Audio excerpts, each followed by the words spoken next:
Hi everyone, it's Tarnished Treasures, and today I went thrifting, went to a church rummage sale and then 3 estate sales. So early, I went with my mom, started at 9, so we got there a little bit early for this rummage sale. I love this rummage sale, so I only spent $15, just got a few things, but I'm happy with what I found. And then as I was running errands later in the day with my daughter, we stopped into these estate sales because they were open very late, like 2 o'clock, 4 o'clock, so worked out perfectly. I paid $1 a piece for these soaps, and I just think that the packaging is really nice. So we have a chai masala, clove orange, and lavender coconut. And my mom got the lemongrass, so that all sounds nice. This was probably about $1, and I really love the way that the tree is done with the red star on top. 3 vintage ornaments, they said 50 cents a piece, and the toppers say made in Italy, and they're plastic, but I just thought that the colors were nice. Kids books, 20 cents each, that's 5 for $1. I picked up Mythology and Gods, Goddesses, and Monsters World Encyclopedia for my classroom. I also picked this for myself. It just was drawn to the color and the fabric and the images. And then when I was opening it, I realized that is really cool. And on my bar, I do have a frog set up like a little laboratory, so that might look nice displayed with what I have. Here's the frog. I have a green bottle there. I have green flower frogs. I basically just have black, white, green, and metallics. So I don't know if I want to add this in here, but I'm wondering,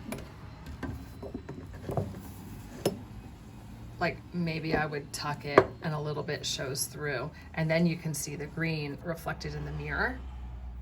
Yeah, so I might just keep that for now and see how that feels. I found a field guide. I just mentioned in an art video that I love to find these out thrifting. So 20 cents for this one. That's probably the best price I've ever paid. And I just use that for collage and drawing reference. And then for the kids, a combination of keeping here and also donating to school. Mr. Pine's Mixed Up Signs. This book that my mom said was her favorite. The Storm book. I thought that sounded neat, and thought the images would probably be pretty cool. That could be good for collage as well. I also was just outside picking some tomatoes, so my hands are going to be stained from those leaves. This was a Whitman book, Anne of Green Gables, and then the rest of these are just going to go to school for first grade. 20 cents a piece. This vintage Christmas half apron, it's flocked and see-through. It was probably $1 or $2. Not exactly sure what I'm going to do with it, although it's just, you know, nice fabric to make something with or hang up in the kitchen at Christmas for just display, and it's in really nice condition. And these are the 2 things that I think I'm the most excited about from the rummage sale. First is this platter. It's not extremely big. There's my hand. It's not heavy either. It's got this fabulous patina on it. And I was literally just looking at some of these online last night, just kind of inspired by that texture and color. And they weren't 50 cents like this one. And there's no marking or anything on the back to give me any information, but doesn't matter. I think it will be beautiful in here for this time of year and this season. And then some vintage linen. So I saw this kind of poking out at the bottom of a pile, and I saw this detail. I actually have some pillowcases that have the same design, and I saw that it was monogrammed, and I do believe that looks like it's done by hand, just done very well. And it is like a long body pillow cover that's open on both ends, and both sides also have a monogram. So I don't know if this would be like, we'll call it a bolster that you could put just behind all your other pillows, so you would just shove a bunch of pillows in there and it's like a back support or like a, you know, makeshift headboard. But if I find at a rummage sale vintage linens with monograms on them, it's a good day. As I left one estate sale, then there was a sign for another estate sale that I hadn't seen online, and it was really just outside and a yard sale, but I still like what I got. So I paid $1 for each of these items. This awesome little trinket dish that I'm gonna stick out for Thanksgiving. And it is Ainsley, which I don't believe makes anything anymore. And I think I know that from watching Lady Mary Beth and her talking about teacups. I could be totally wrong, but that's what I remember her saying. And I thought that was sweet for $1. And there was also this pin that's got this nice hammered gold look. This little ball chain says Spain on it, and you can just attach anything to it. So I'll probably put that on my dress form and hang up another pin or a pendant or something from it. I went to an estate sale that had absolutely beautiful things. The lady, you could tell, definitely loved French, provincial, romantic, Victorian things. I believe that this was definitely the find of the day and a pretty awesome find for the price that I paid. So I spent $30. You had seen the price tag a little bit earlier. This was in the garage, and when I first saw it, I was like, what am I even looking at? So I read the label, and it said Moet et Chandon and Champagne and Dom Perignon, vintage 1985. And then I opened it up, and what was on the inside is just this box in excellent condition with 2 champagne flutes and a brand new unopened bottle of Dom Perignon. So I thought, I like the glasses, I like the way that the bottle looks, and I have heard that that is a very expensive bottle of champagne. And I hadn't spent very much money thrifting, and I thought that I would take a chance on it. When we got married, our friends shared a bottle of wine with us that was from the 80s, and it was from France. And it was one of our favorite styles of wine, and it was excellent.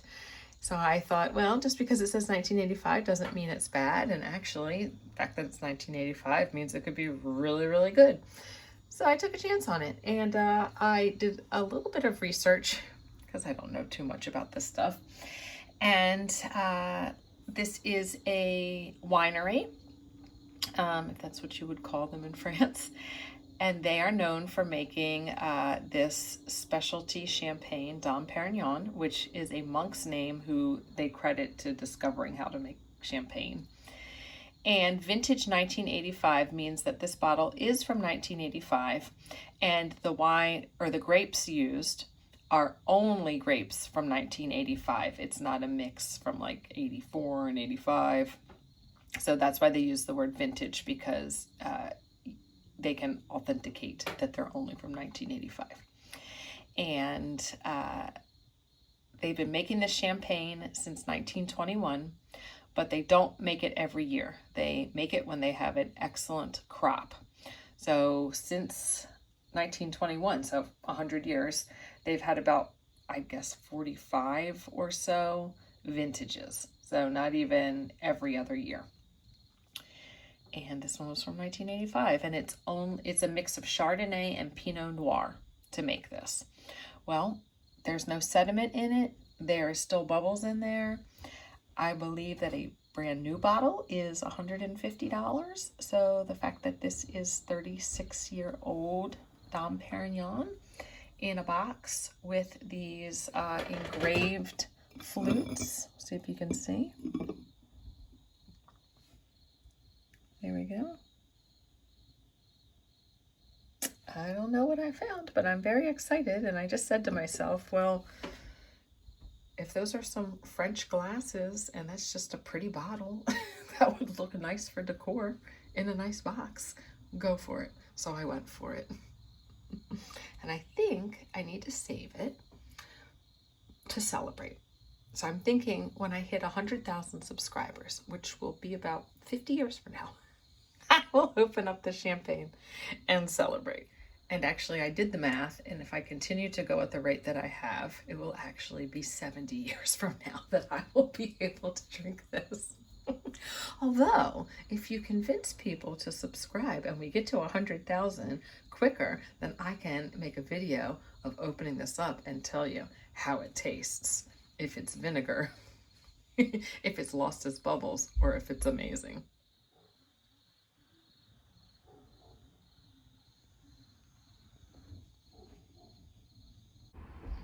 And then I did get these at the same sale, and they do have sterling tops. They were marked 6. So when I went up, I said, would you just take 35 for both? And they said yes. And my son just looked at them and said he loves the pattern of these. So I think that I did well. I haven't found a pair of salt and pepper shakers for a while-ish. I think I actually found 2 this summer. So I'm going to add those to my corner cabinet, but that is a design that I do not own.